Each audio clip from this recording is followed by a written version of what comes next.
Now, it may be better to listen. I kind of tricked you by doing that activity because I want you to think about what you did then. When you were listening to the other teacher, maybe you gave advice.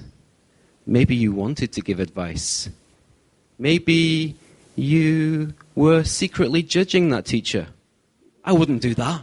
You did that? No way. Or maybe you're thinking, wow, that's a good idea. I'm going to use that. Also, maybe you were half listening because you were thinking of what you were going to say. Or maybe you weren't listening at all. You were thinking about tonight. I have a very important soccer game tonight in the Premier League. I wonder what the score will be. Now, I haven't talked about cooperative development yet, or instant messenger cooperative development, so let me get into that. Cooperative development is a framework created by Julian Edge, who is a professor at the University of Manchester. Two teachers can use this framework to work on their teaching. The teachers take two roles, speaker and understander, and they work in a modified interactional framework. Let me explain this.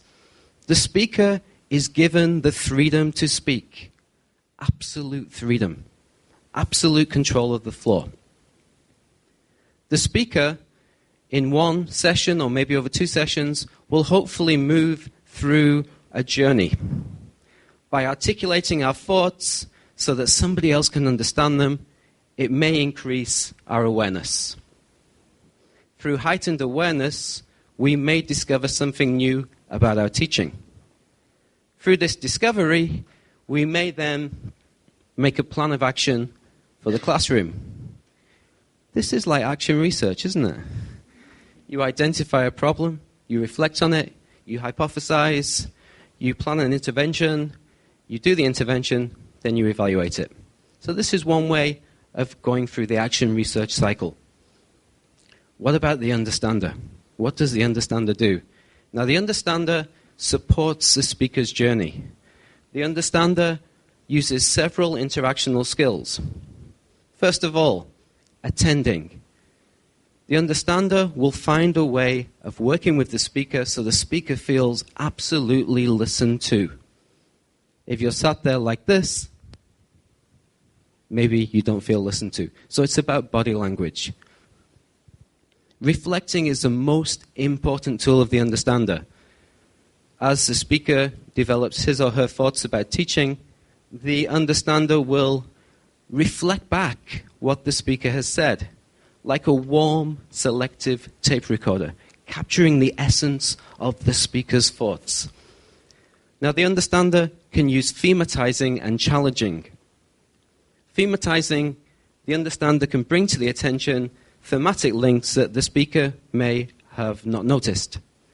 You said X, you said Y. Is there a connection between them? Also, challenging, the understander can challenge. You said X, you said Y, but they contradict each other. Would you like to talk about that? But the speaker has absolute freedom. The speaker can say, I don't want to talk about that. I'm going to talk about something different. Or the speaker may accept and go on a different journey. Now, if talk is to go past mere awareness and to a discovery, we need to focus. So the understander will summarize the speaker's points. You've talked about X, you've talked about Y, you've talked about Z. Is there anything here you'd like to work on further? So the speaker will focus on one aspect. Trialing, the understander will maintain reflection, and as the speaker makes a discovery, the speaker will trial it to try and make a coherent and workable plan of action. The understander will support that. Now, there are lots of things that the understander mustn't do. You must resist the natural temptation to encroach on the speaker's space. It's something we all do. I want to say, You can't do that. You must withhold advice, no matter how good you think it is.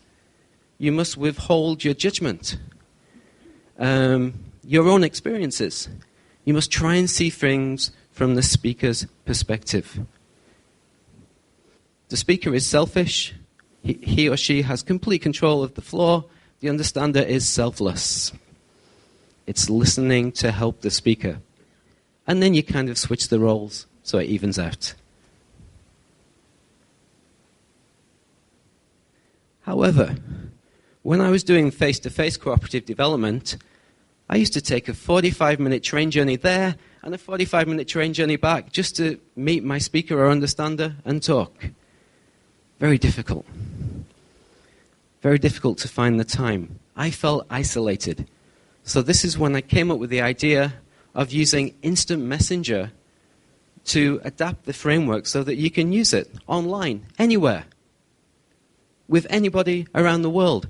I've worked with teachers in Switzerland. I've worked with teachers in Australia. I've worked with teachers in England while I'm sat in my apartment in Japan. Does everybody know instant messenger?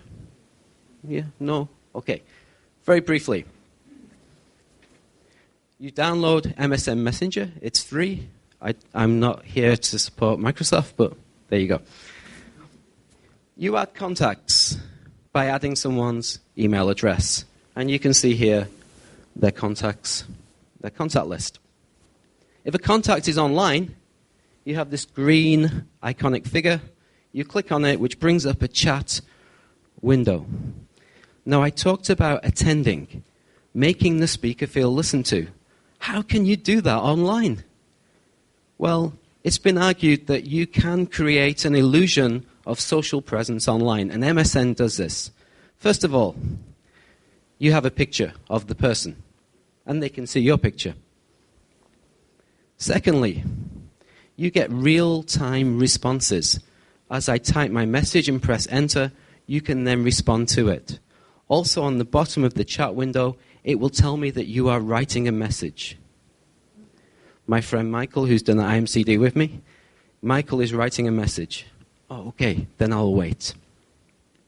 So, this is interacting in a virtual environment.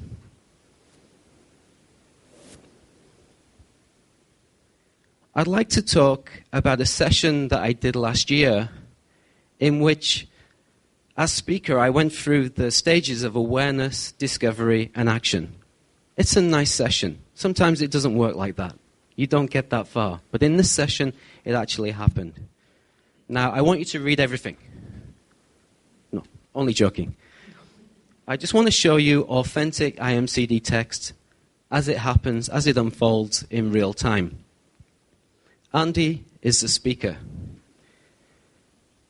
Wow, 22 lines just to say that.